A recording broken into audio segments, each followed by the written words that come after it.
Assalamualaikum warahmatullahi wabarakatuh. Waalaikumsalam warahmatullahi wabarakatuh. Pemirsa Seruput dan Sobat Sangkiai, kita masuk ke volume 19. Kali ini, malam ini kita akan membahas tentang fenomena banyaknya pengangguran, tapi mencari pekerja susah.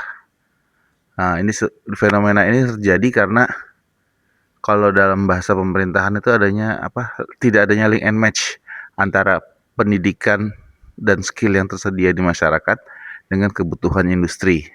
Sehingga ketika pengangguran banyak, malah justru tidak bisa terserap oleh industri. Padahal industri juga membutuhkan pekerja yang memiliki skill tertentu. Gitu. Untuk itu, mari kita lanjutkan pembahasan ini dengan Pak Ustadz Kiran Miaji. Beliau dulu adalah pengasuh di Pondok Pesantren Darussalam Solo. Sekarang akan memberikan wejangan bagi kita. Mangga Pak Ustadz, waktu dan tempat kami persilakan. Alhamdulillahirrahmanirrahim. Wassalatu wassalam ala rasulillahi ajmain. Amma ba'du. Malam ini biasa malam libur ya. Malam Ahad. Besok pagi ada kajian subuh. Nah, malam ini seperti biasa saya lagi bingung memikirkan keadaan. Satu contoh, saya lagi bikin rumah, tapi nyari tukang susah. Nyari kernet susah. Katanya zaman pengangguran, banyak pengangguran. Tapi nyari orang suruh kerja susah. Ini menarik menurut saya. Harusnya kan banyak orang nganggur. Kalau kita nyari orang suruh kerja itu gampang.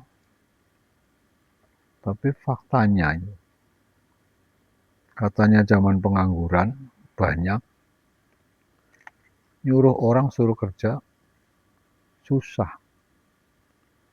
Nggak ada gitu. Ini aneh menurut saya. Untuk itu saya mencoba ya. Ya mungkin karena saya orang produk lama ya. Membandingkan dengan keluarga produk sekarang. Ya, apa yang ditinggalkan oleh orang-orang sekarang, sementara dulu diajarkan oleh bapak-bapak dan ibu-ibu kita.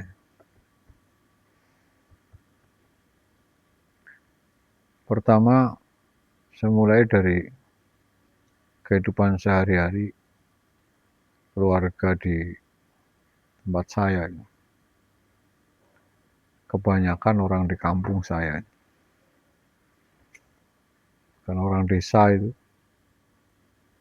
waktu itu nggak banyak ada tantangan sosial, media sosial itu. Hanya ada TV lah.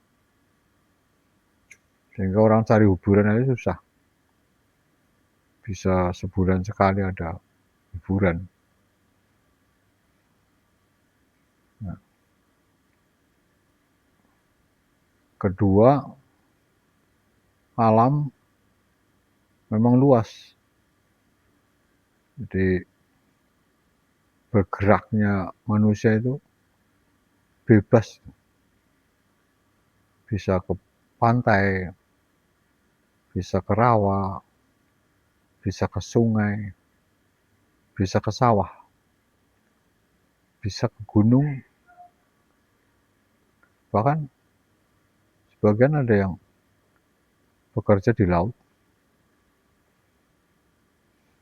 Itu memang kampung saya dekat dengan laut, memang dekat dengan pegunungan. Kalau orang di laut ya cari ikan.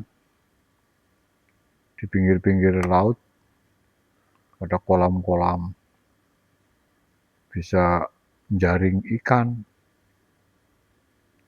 Terus kalau di gunung cari bahkan kayu bakar, pekarangan-pekarangan kosong cari kayu bakar, di sawah cari keong. Jadi aktivitas pekerjaan itu dilatih mulai dari kecil. Semua orang hampir merata menyuruh anak-anaknya itu bergerak. Dari bangun tidur sampai nanti tidur lagi. Orang kampung. Apalagi kalau keluarga saya itu keluarga besar. 16 bersaudara. Mungkin bapaknya bingung ya. Kalau anak-anak nggak pada kerja itu, nanti terus gimana? Sehingga bapak saya melatih semua anak-anaknya itu berbagai macam keterampilan. Sampai saya dilatih bagaimana membuat jaring dari benang itu. Kemudian menangkap ikan, tali temali, banyak skill. Nah, pelajaran-pelajaran dasar itu ya yang wajib di rumah, bisa nyapu, bisa bikin sapu, itu cara memelihara sapu supaya awet, bahkan bikin kuas. Jadi saking banyaknya jenis-jenis keterampilan yang diajarkan. Dan memang anak itu tidak terganggu dengan pameran hiburan, itu nggak ada. Karena hiburannya cuma TVRI. Itu jam 9 itu udah mati.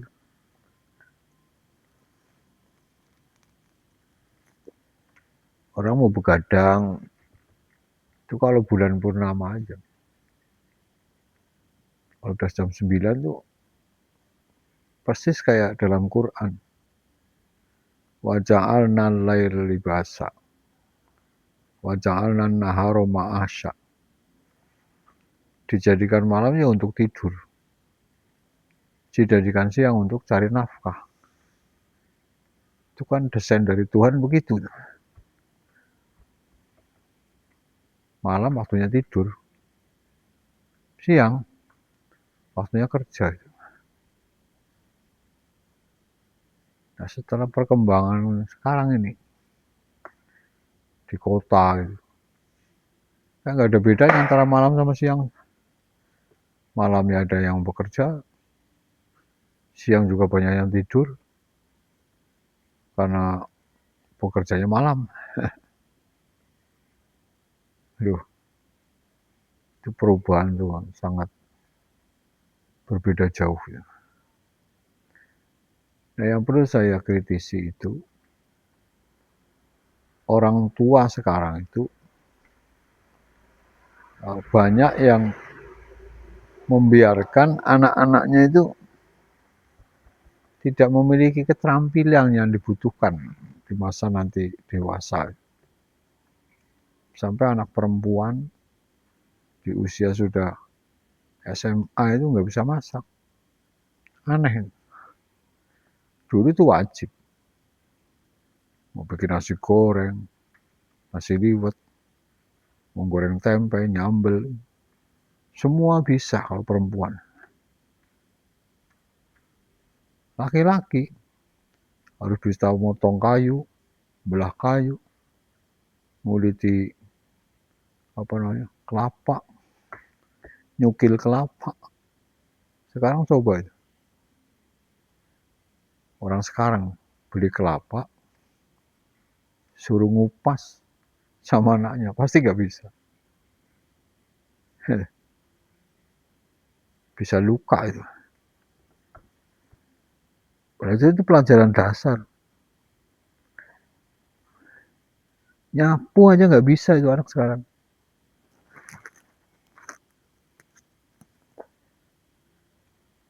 Buru-buru ngepel. Ngepel gobras-gabres. Padahal pelajaran-pelajaran dasar di rumah tangga. Sebab sekarang ini orang agak punya uang dikit, cari pembantu.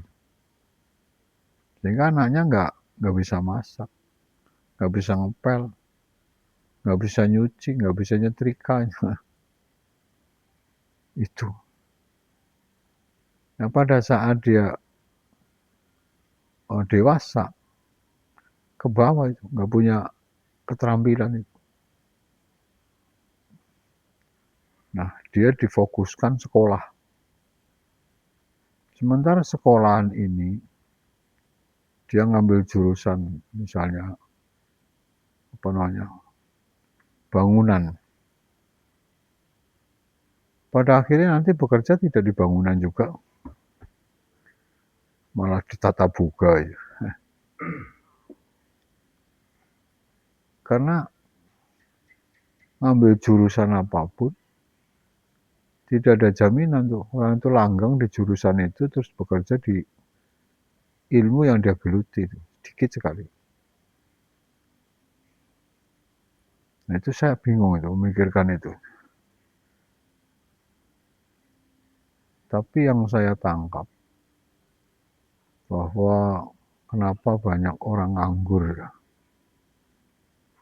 Karena menurut saya nggak punya skill,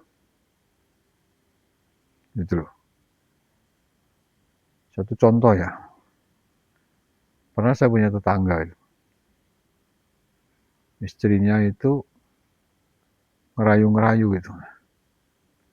Pak, tolong suami saya diajak kerja, biar dia sedikit-sedikit ada masukan daripada nganggur di rumah. Saya nanya, mau cari kerja apa?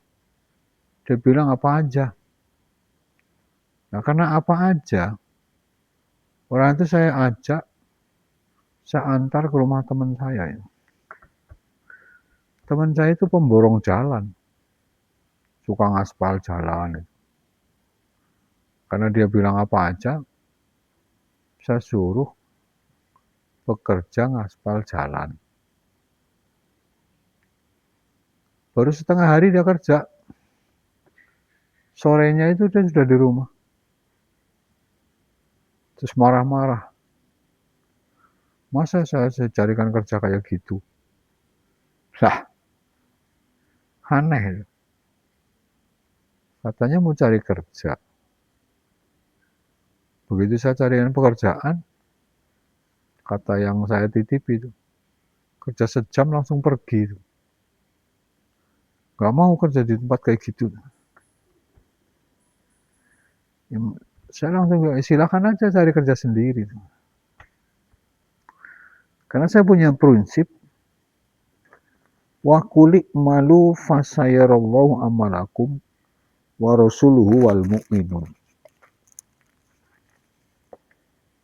Wa saturadduna ila alimil ghaibi wasyahadah fayunabbiukum bima kuntum ta'malun. Itu yang saya pegang itu.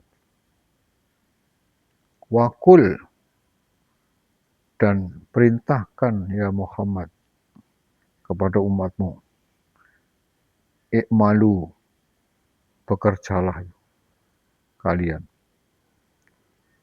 Fasayarallahu amalakum. Niscaya Allah akan melihat hasil kerja kalian, amalan kalian. Wa rasuluhu, dan rasulnya. Wal mu'minun, dan orang-orang yang beriman. Summa turaddu ila alimil ghaibi wasyahadah. Kalau orang itu sudah melakukan itu, yakni dia bekerja, saya tidak membatasi ya, pekerjaan apa, bekerja. Pekerjaan yang halal, bagus, tidak diharamkan oleh Allah. Meskipun hanya tukang aspal jalan. Karena yang dicari di kantor nggak ada. Pegawai kantor nggak ada. Adanya aspal jalan, kerjakan aspal jalan. Fasayarallahu amalakum. Allah akan melihat apa yang akan kamu kerjakan, apa yang kamu kerjakan. Nah, setelah orang itu bekerja, akan ditunjukkan oleh Allah hal-hal yang gaib dan rahasia. Tuh. Jadi sebelum melakukan itu nggak akan ditunjukin. Fasaturaduna ila alimil ghaibi wasyahadah. Setelah dia melakukan amalan, kegiatan, pekerjaan, dia akan mengerti itu. Yang selama ini dia tidak mengerti. Contoh, dia dipecat dari direktur misalnya. Kemudian dia ngojek. Dengan tekun dia jalani ngojek. Hitung-hitungannya kan gengsi itu. Masa gue mantan direktur suruh ngojek? Ya kalau kamu puas dengan pengangguran, ya silahkan. Kamu nganggur aja. Adanya pekerjaan ngojek. Nah, kalau orang yang mengerti, dia lakukan. Meskipun ngojek, nguli, ngernet. Nah, ternyata setelah dia kerjakan itu, dan tadinya tidak biasa jadi biasa. Dia bisa merasakan, oh ternyata kalau ngaspal jalan itu panas, bayarnya sedikit, macam-macam itu. Itu ada pendidikan, ada ilmu yang akan diterima orang-orang itu. Sehingga dia ada perubahan sikap-sikap yang dulu arogan. Jadi orang yang pengertian, macam-macam. Jadi fasaturaddu ila alimil ghaibi wasyahadah. Fayunabbi'ukum bima kuntum ta'malun. Dan akan dikasih tahu tuh, apa yang telah kamu kerjakan. Tapi kalau tidak mengerjakan, tidak bekerja, ya kan nggak diberitahu apa-apa.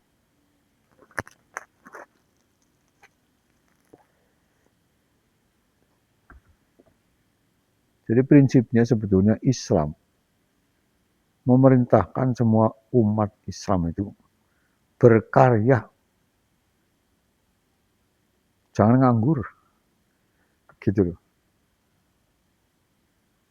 Jadi memerintahkan kepada kita itu, begitu bangun pagi, segera itu bersuci diri.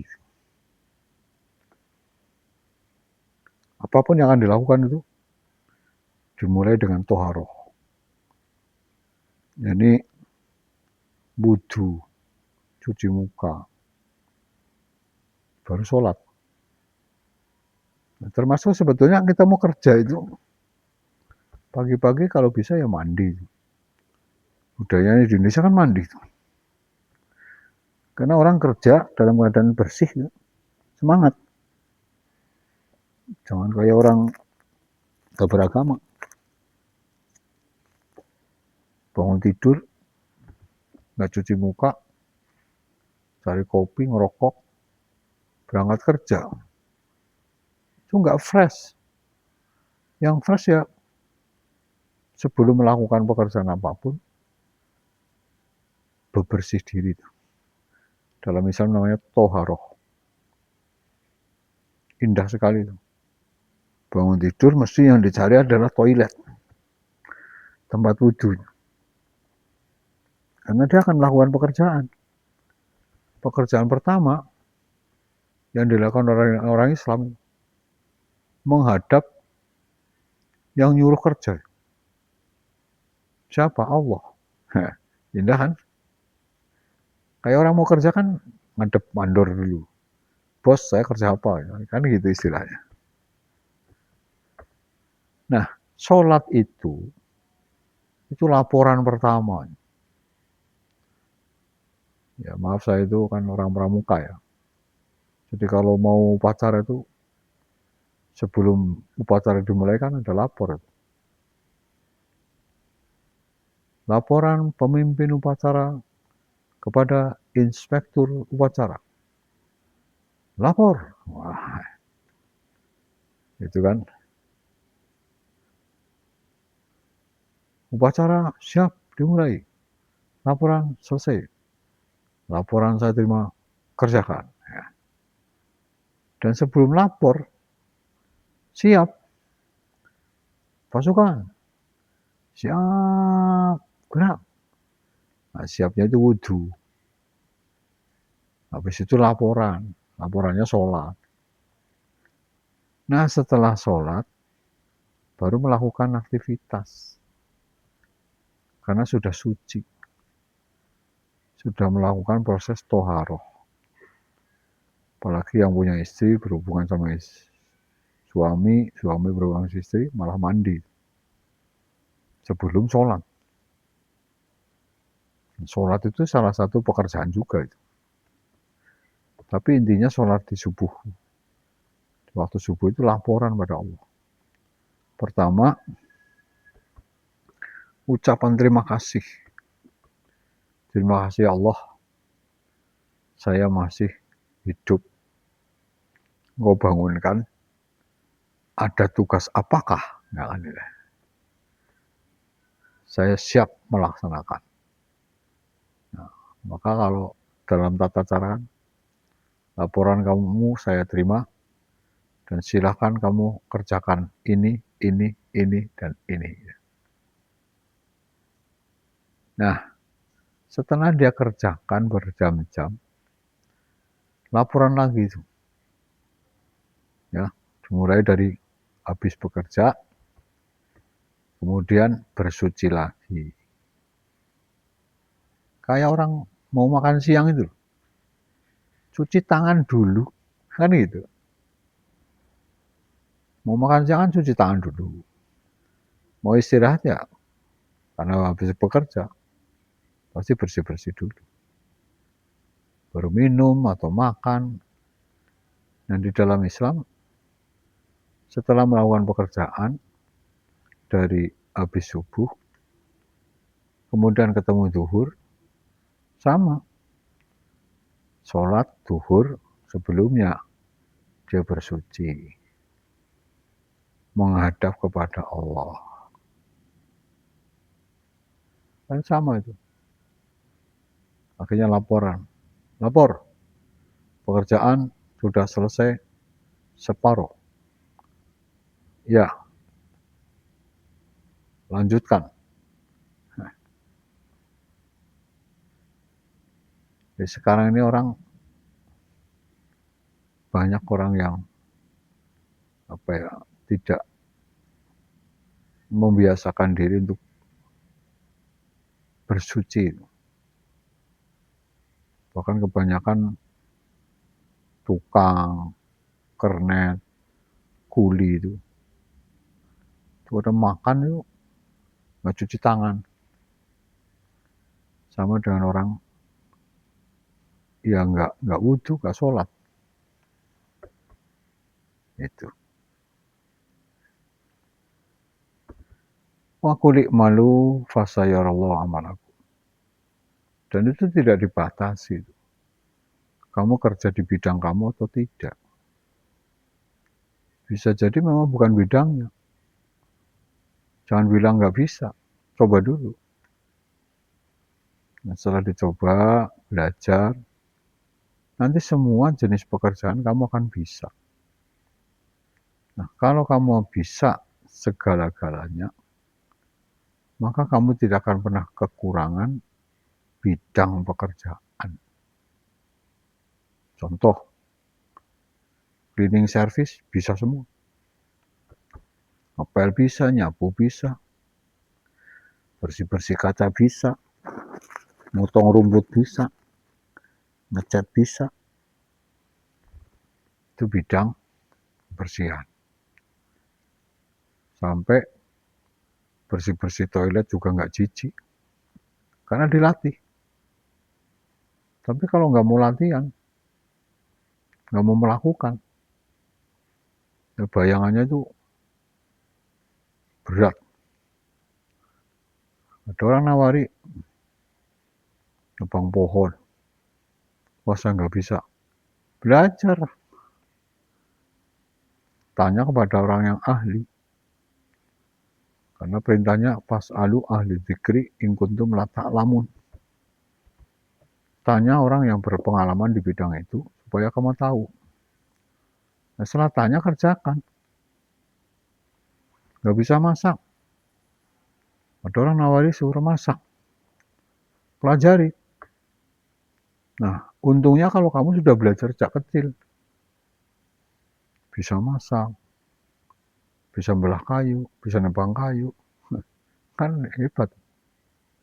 Bisa masang bata, bisa mlester, bisa ngaji. Waduh, di bidang elektronik. Dia bisa nyetel AC, dia bisa macam-macam. Dan itu semuanya skill. Dan kemampuan itu tidak bisa didapat hanya sekedar teori. Buka HP, buka YouTube, nggak pernah dipraktekkan, nggak bisa. Nah, prakteknya ya di tempat yang benar. Di tempat orang itu nawarkan pekerjaan, kamu belajar.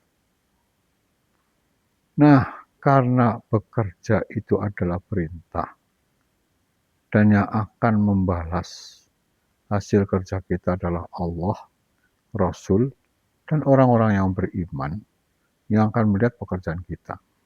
Sebetulnya nggak ada urusan dengan orang yang nyuruh kerja, nggak ada urusan dengan mandor, nggak ada urusan dengan orang yang punya proyek. Kita sedang berurusan kepada Allah, Rasul, dan orang-orang yang beriman. Sehingga orang yang demikian itu nggak perlu pengawasan. Dia kerjakan, diawasi, tidak diawasi sama. Karena dia itu melaksanakan lillahi ta'ala. Bahkan nggak ngefek. Dikasih rezeki bayaran 100.000 dia terima. Ya. Dikasih 150 dia terima.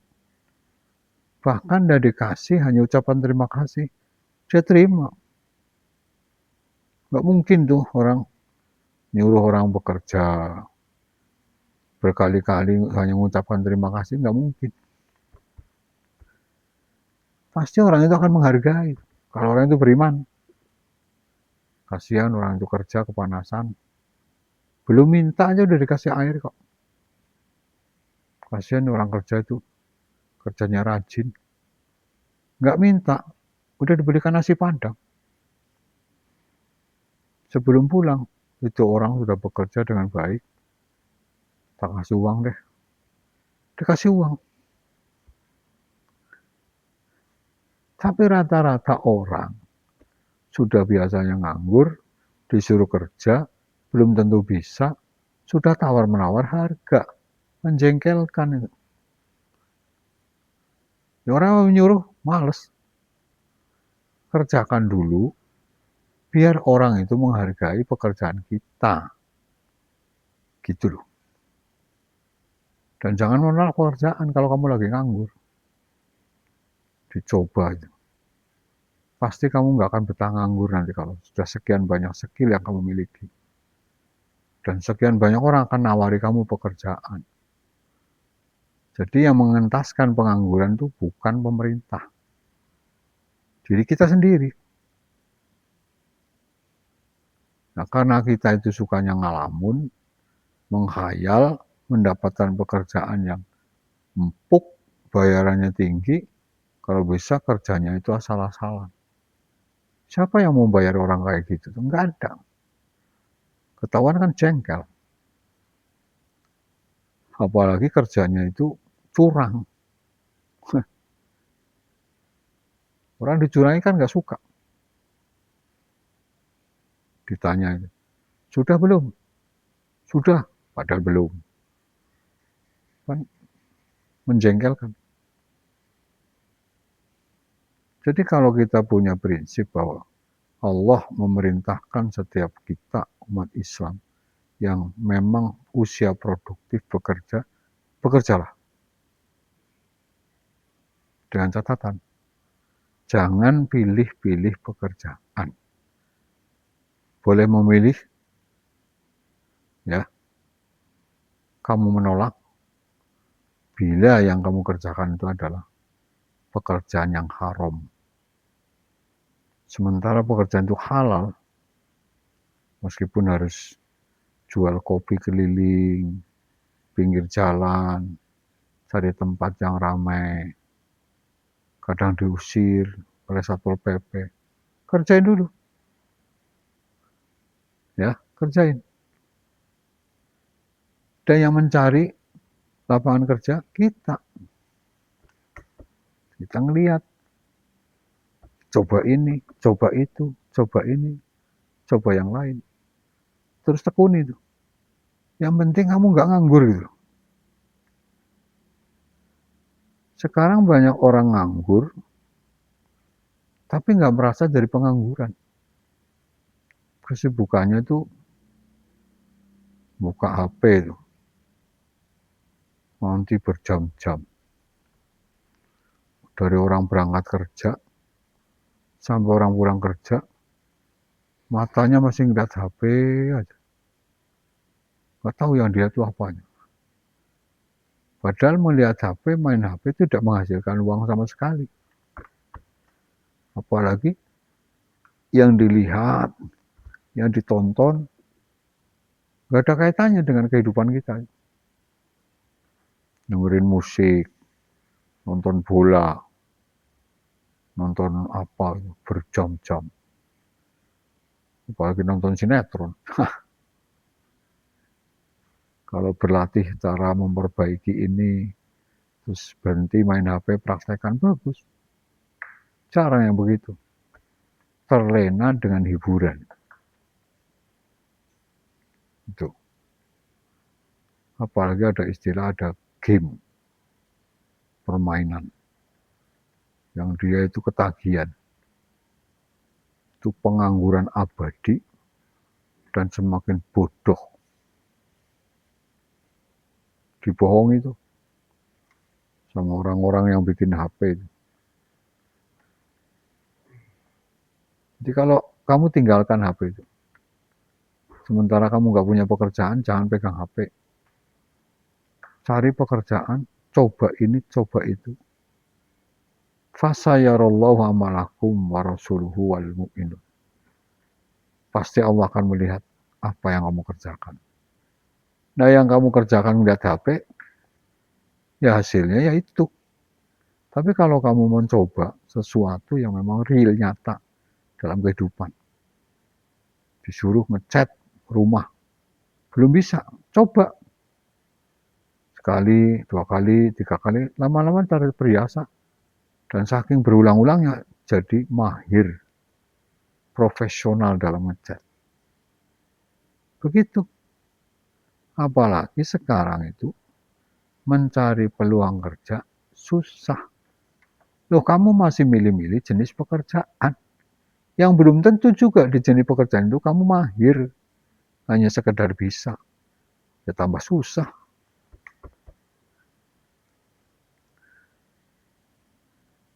Ada satu kata, al-amalu yaj'alus su'bas sahla. Kamu kerjakan aja. Yang tadi kamu bayangkan susah. Kalau kamu kerjakan, pasti akan mudah. Masalahnya, kamu malas untuk mencoba. Sehingga kamu puas dengan pengangguran berkepanjangan. Bagi generasi muda yang punya rencana menikah, lebih berbahaya. Karena pada umumnya orang menikah itu, si perempuan pihak perempuan pasti tanya, kerjanya apa? Nah dicoba, kerja ini nggak bisa, kerja itu nggak bisa, bikin mangkel tuh mertuanya. Tapi tadinya agak ragu, ya, mungkin nggak ganteng, bukan orang kaya. Begitu jadi menantunya, ternyata nyabu bersih, ngepel bagus, ruangan ditata, dandani listrik bisa, kemudian ngecat pinter. Seneng. Sampai anak laki-laki, mantunya, pinter masak. Bukan pegawai loh, tapi semua serba bisa. Luar biasa. Karena skill, kuasai sekian banyak skill, supaya kamu menjadi orang sibuk dengan berbagai macam urusan. Kalau kamu hanya mengandalkan satu skill, yang belum tentu kamu juga mahir, pesaingmu banyak, akan mengecewakan diri kamu dan orang lain. Dikiranya kamu pinter, ternyata nggak bisa ngapa-ngapain. Jadi gunakan waktulah. Manusia itu harus memiliki keterampilan yang banyak sekali. Sekedar nambal ban motor yang bocor, bisa. Kalau sudah bisa, ya sudah. Beli kompresor, cari tempat pinggir jalan, nanti dapat pekerjaannya. Kalau nggak mau nyoba, ya kapan mau bisa? Nah, saya sarankan kepada generasi sekarang ini yang lagi belum punya pekerjaan, cobalah buka mata kita. Alam ini butuh sentuhan tangan-tangan kita. Jangan punya orientasi, saya harus melakukan sesuatu, tapi saya pertimbangkan dulu kalau bayarannya tidak sesuai. Itu salah. Anda berprestasi dulu, baru Anda akan mendapatkan upah yang layak. Ngecat aja gubras-gabres. Berapa hariannya bos? Nah, bosnya kan nunggu dulu. Dia ngecat bisa nggak? Ngecatannya nggak jelas. Sudah minta bayaran per hari 200. Oh, baru kerja 2 hari pecat. Kerjakan dulu. Terus dilatih sampai mahir, sampai profesional. Coba satu, selesai, kemudian mencoba keterampilan lain. Gunakan waktu, mumpung masih sehat, untuk memiliki berbagai macam jenis keterampilan. Karena dunia ini sekarang dibutuhkan orang-orang yang terampil, orang yang mau, dan hindari pasang tarif. Hindari itu. Biarin yang akan menghargai itu Allah. Allah menggerakkan orang yang nyuruh kamu kerja. Pasti dia akan menghargai kamu. Tapi kalau kamu duluan yang menghargai, justru kamu akan menjadi malu. Tiba-tiba baru kerja 2 hari, disuruh berhenti. Ya kan? Coba kamu nggak pasang tarif. Berapa mas bayarannya per hari? Waduh, terserah bapak lah. Tapi kamu kerja sungguh-sungguh. Gak pernah akan dipecat. Selesai mas pekerjaan ini ya. Siapa? Dia besok cerita sama yang lain. Padahal kamu tadinya belajar. Cerita sama tetangganya. Nyuruh kamu lagi. Nyuruh lagi. Nyuruh. Oh, udah. Rubah. Cara hidupnya kita yang salah itu. Benerin. Kerjakan. Yang kamu bayangkan sulit. Kalau kamu bismillah, kerjakan, akan menjadi mudah. Al-malu wara'a ilmuka. Sadarilah, bayaran itu akan kamu peroleh berapa besarnya, tergantung bagaimana kualitas kamu bekerja. Sama, pahala juga begitu. Kalau kamu sholatnya asal-asalan, maka pahalanya juga asal-asalan. Tapi kalau kamu sholatnya khusyuk, memenuhi rukun dan syarat-syaratnya, sholatnya ikhlas, pahalanya juga luar biasa. Itu semakin berat yang kita kerjakan, ingatlah, semakin berat pula nanti bayarannya. Sehingga kalau orang sudah ada satu demi satu itu berpikir begitu, maka Indonesia yang terkenal sekarang ini sedang masa-masanya banyak pengangguran. Diajari itu. Nggak usah menunggu ada lapangan pekerjaan, lowongan pekerjaan. Cari sendiri. Dari mulai hal-hal yang bekerja sifatnya sosial, tidak dibayar sama sekali, sampai kamu mahir. Nah, kalau sudah mahir, bahkan kamu bisa menciptakan lapangan pekerjaan sendiri. Amin ya rabbal alamin. Wassalamualaikum warahmatullahi wabarakatuh. Waalaikumsalam warahmatullahi wabarakatuh. Terima kasih Pak Ustadz. Jadi saya coba ambil kesimpulan kalau negara ini link and match-nya itu kadang-kadang mikir kejauhan. Mikirnya bahwa wah ternyata si anak-anak ini pendidikannya tidak sesuai dengan apa yang dibutuhkan oleh industri ya Pak Ustadz ya.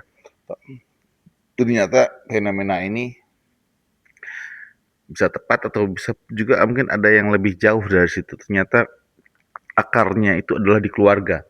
Dimana ketika keluarga tidak mampu mewariskan skill-skill dasar sesederhana mencuci baju, ngepel lantai, nyapu, Masak. atau memotong pohon Pak Ustadz ya. Memotong dahan-dahan, Tali temali. Itu akibatnya si anak tidak siap ketika berhadapan dengan lingkungan yang ada di masyarakat saat ini. Apalagi ketika harus dihadapkan dengan situasi di mana skill yang anak-anak itu sekarang miliki ternyata tidak bisa diterapkan di dunia pekerjaan karena tidak memiliki multi talenta, multi skill ya, sehingga keterampilan. Ketika terjadi sesuatu akan agak sulit sekali untuk melakukan penyesuaian. Misalnya ada seorang pekerja bank, ketika banknya tutup dia menjadi pengangguran, sebenarnya dia bisa langsung jadi kuli atau bisa jadi tukang ojek ataupun driver. Sebenarnya tidak ada alasan, cuma karena dia merasa pekerjaan tersebut tidak sesuai dengan skillnya sehingga pendidikannya, sehingga dia gengsi untuk melaksanakannya, bahkan cenderung menghindari pekerjaan-pekerjaan yang sebenarnya bisa untuk bertahan keluarganya. Gitu Pak Ustadz ya. Ya. Demikian seruput dan serbat Sang Kiai volume 19. Semoga pemirsa menikmati dan bisa ngambil saripati dari podcast kita ini. Amin. Amin ya rabbal alamin. Jangan lupa anak-anaknya dilatih multi skill agar sanggup siap menghadapi segala yang ada permasalahan di dunia ini. Assalamualaikum warahmatullahi wabarakatuh. Assalamualaikum warahmatullahi wabarakatuh.